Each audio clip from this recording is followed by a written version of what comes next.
So what were you just saying about dog breeds that, like, we're talking about Carl, like the little bulldog breeds have more Mastiff than Wolf? Yeah, So Mastiff is a different thing? Well, so... Don't they all come from wolves? Yeah, they all originate from wolves, but then dog selection has been twofold, mainly for phenotype, like morphology, the shape, we call it, and then temperament, right? So there's this chart, it might be a little hard to find online, about the dosing of wolf versus mastiff genetics, essentially. And there's a bunch of other things woven into dog genetics. First of all, cool point, dogs are among, I don't know if they are the most, maybe whales are the most, but they are among the greatest variation in body size within a given species. You think of Chihuahua and Great Dane, right. and it looks like it's dosing of the genes controlling IGF-1. Which makes sense, a growth hormone. Yeah. But kind of wild, right? Like we got some big humans and some smaller humans, but not like dogs. Not like dogs. And then Chihuahuas, and then what are those enormous shepherd dogs? Those what are those ones? Those insane dogs that used to fight off wolves? Oh, Tibetan Mastiff. Tibetan Mastiff. Yeah, they're really furry and they're like 250 pounds. Look at that puppy. That's 7 weeks old. That's so crazy. I wonder how many they have in a litter. How could they have very many? Yeah, it's got to be just a few.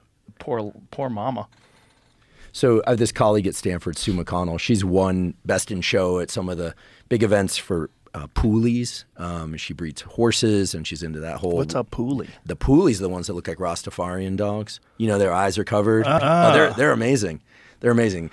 And she had this chart on her door. I was going to meet with her about something. She handles a lot of undergraduate education at Stanford.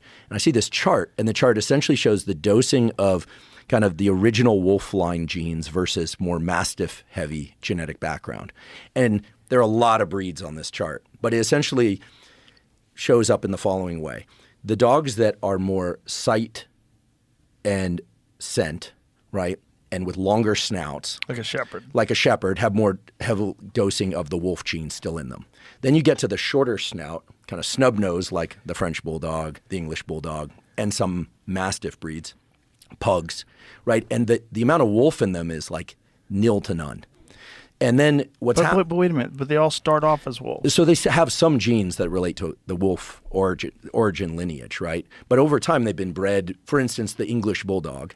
Right, but all dogs originally come from wolves. Yes, that's my understanding as well. Even mastiffs. That's right. That's my understanding. But then as they were crossbred with different dogs, right? So for instance, like the English bulldog, that line came from the crossing of essentially pug, like short snout, right? But with mastiffs or with dogs with heavy mastiff genetic dosing. Why? Well, the idea was the short snout gives them a good lever for holding on to things, right? And the mastiff genes lead to, and we know this for sure, both the droopiness of the face, it also relates to less presence of pain receptors in the front of the body. Okay, so if you've ever had a bulldog breed, you know their feet can be really sensitive, but their face, you can hold on to those jowls. My bulldog Costello would go picking up stuff at the beach, and he'd occasionally get a fish hook in his mouth, and it looked super painful, and he's like, oh, you know, so not very many pain sensors in the face. They have a disruption or a mutation in the gene that controls the elasticity of skin. That's why they have the droopiness. And they are brachycephalic, short snout. That's why they're not very good breathers.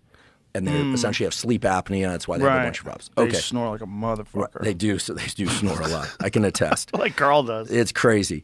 And so what were dogs being selected for? Well, unless you're showing dogs were selected for the kind of work they were capable of doing, like sheepdogs are great herders, this kind of thing. But when people essentially bred up and crossbred to get the English bulldog or the old English bulldog, which doesn't have as much of an underbite. So I had an old English bulldog. So whereas the English bulldog is elbows out, so inward rotation, the thing we're all supposed to not do, an underbite, the old English bulldog looks like this. It looks more like a pit bull. Looks more like a pit bull. And they were originally used for bull baiting, for grabbing onto the nose of the bull, getting the bull super aggressive, and then being able to let go and get called off and coming back to their protector. And then basically then it was to rile up the bull.